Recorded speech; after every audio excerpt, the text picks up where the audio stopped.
Dahil hindi na nagbaba ang tubig nating spin. Sa tuwing mag-i-spin tayo dito, hindi na nagbaba ang tubig. So, nakita ko yung brother ko na nag-repair siya nito. So, tiningnan ko talagang maigi. Ngayon, hindi nga nagbaba. Ngayon, kumuha ako ng tinidor. Ito, tinidor. Kasi may nakita ako dito, banda, na nakabara. So, binuksan ko ito dahil nakita ko yung brother ko, binuksan niya dito.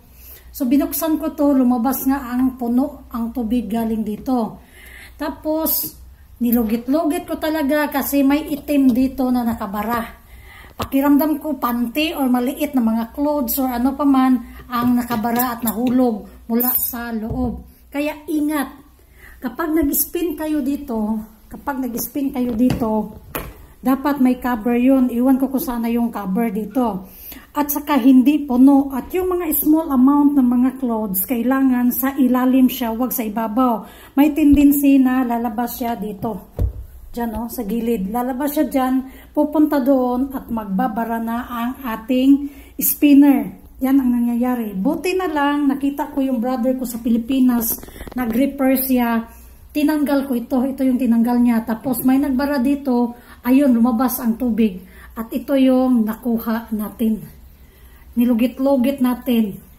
Medyas ang nakuha natin. Yun ang nakabara. Kaya hindi na lumabas ang tubig. Dito talaga siya nagbabara o dito sa daluyan ng tubig. So, alhamdulillah, ngayon okay na ang paglalaban natin.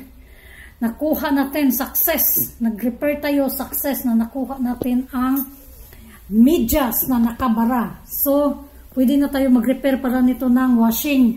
Ngayon, i-try natin. I-close natin at i-try natin kung okay na ang ating washing. So, close natin balik ito. Oh, yan. Close natin balik ito.